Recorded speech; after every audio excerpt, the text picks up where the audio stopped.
प्रणाम गुरुदेव। खुश हो बेटा। मैं खुश हो। सौरभ रमन लखनऊ से आया हूँ। मेरे मस्त डीएनए हो। में 4 लोग हैं। खूब मेरे खुश हो। माता पिता, मैं और मेरी पत्नी, इस समय चारों लोग दरबार में मौजूद हैं। खुश हो बेटा। सबसे पहले मैं दरबार का आभार प्रकट करूंगा कि घर बैठे बहन का रिश्ता आया था, जिसके लिए आपने अप्रूवल दिया था। बहुत अच्छी शादी हुई, बहुत अच्छे लोग हैं और काफ़ी खूब सहयोग प्रसन्न करते रहो हैं। बेटा। भोलेनाथ, माँ खूब खुश रहो। कामाख्या, गुरु माता भोले बाबा और आपके लिए वस्त्र हैं, कृपा करके स्वीकार धन्यवाद करें। बेटा, बहुत धन्यवाद आपको।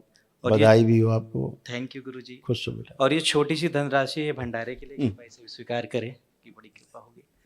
खुश हो बेटा। अच्छा बताओ। गुरुदेव, लास्ट टाइम हम आए थे तो हमने आपको बताया था कि हमारी ये दोबारा था, मेरी पत्नी का मिसकैरेज हो गया था। तो आपने आदेश दिया था दोनों पति पत्नी सर और नाभि पे 6 महीने लेपन कीजिएगा, फिर आके हमसे मिलिएगा। जब तक हम ना कहें तब तक आगे प्रयास ना कीजिएगा। तो हमने 6 महीने लेपन किया है, अब यही आए हैं। तो गुरुजी बुलाओ। आप देख के बताएं। बुलाई वाइफ को। आइए।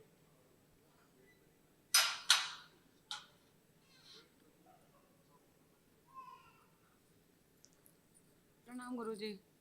खुश हो बेटा। खूब प्रसन्न रहिए। कैसे हैं? एकदम आनंद। हथेली पकड़ो एक दूसरे की, देखे जरा। अब आंखें बंद करो, दिखाया जाए संतान उत्पत्ति।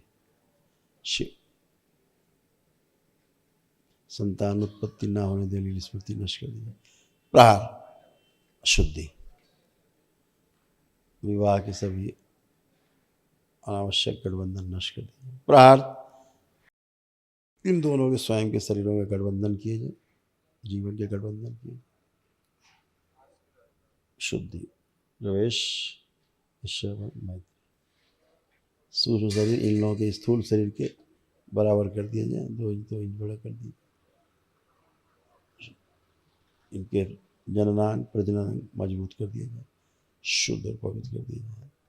संतान अति शीघ्र उत्पन्न वो स्मृतियाँ सक्रिय कर दी सदा के लिए।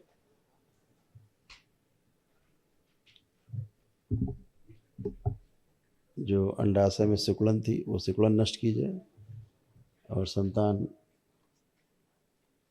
से वंचित रखने का जो श्राप सदा के लिए, श्राप से मुक्ति दी जाए। गर्भाशय में जो इनके सूक्ष्म मांस का लोथड़ा फंसा है बाहर निकाल लिया जाए। शिव नष्ट कर सेवकाओं के लिए। प्रहार। शुद्ध कर दिया जाए, पवित्र कर दिया जाए। सब जननांग प्रजनन गर्भ धारण के योग बना दिया। 3 बार बोलो ओम नमः शिवाय। ओम नमः शिवाय। ओम नमः शिवाय। पहले आँख खोलो, अपना अपना बंधन खींचो।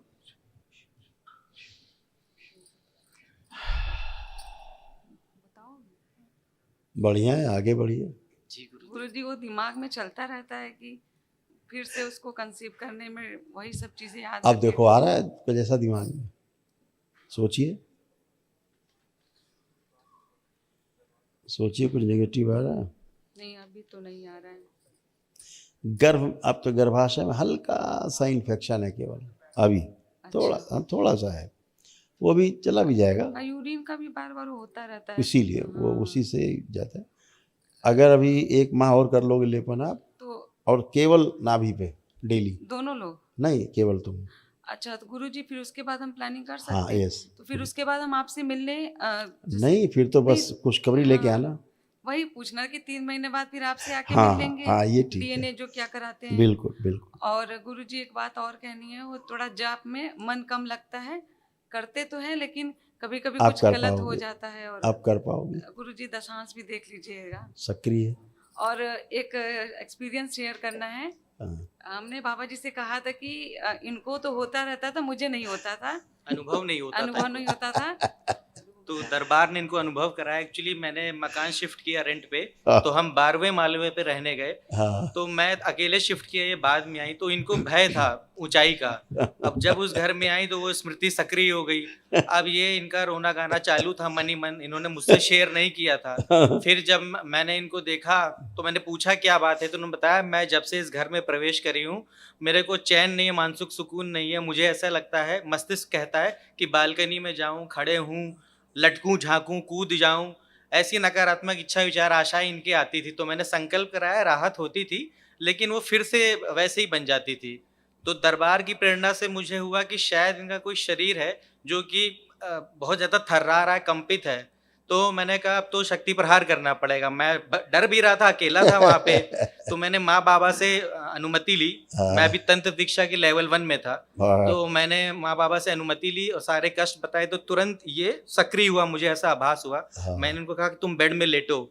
मैंने फिर इनके मत्थे पे हाथ रखा, 3 बार ओम नमः शिवाय बोला, तो इनको हल्का सा झटका आया। दरबार और यही उसी दिन कहता से है, राहत एकदम खत्म हो, गंदी स्मृति दरबार ये कहता है जो तंत्र दीक्षित हैं हाँ उनको ये शक्ति प्राप्त रहती है कि परिवार के किसी सदस्य में कोई गलत स्मृति आए, नकारात्मक आए, रोग कष्ट आए, मस्तक पे हाथ रख के बस बोल सकते हैं, मतलब प्रार्थना कर सकते हैं, हाथ हटा सकते हैं जी। ये अच्छा हो गया कि हम भी तंत्र में और इसके आगे बिल्कुल बेटा, थैंक यू गुरुजी। खूब खुश रहो बेटा, प्रसन्न रहो, और खूब गुरु खुश जी रहो। एक लास्ट जब था। मौका लगे बीच में तो एक रुद्राभिषेक हाँ, कर लेना दरबार से, जी जी। ठीक।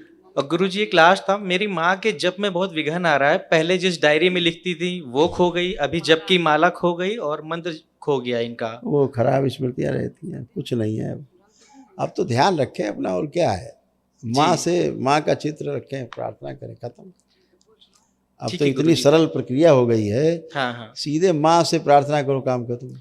तो गुरु जी अगर वो जो मंत्र किसी को मिल गया हो या जो इनकी माला किसी को मिली, तो उसका पुण्य अगर बट गया हो तो वापस नहीं बटता, अच्छा ऐसा कुछ ऐसे कुछ नहीं, गुरुजी एक क्वेश्चन और है बस। मम्मी जी को कुछ दिक्कत है, उनको लगता है कि कुछ नहीं भ्रम है। है।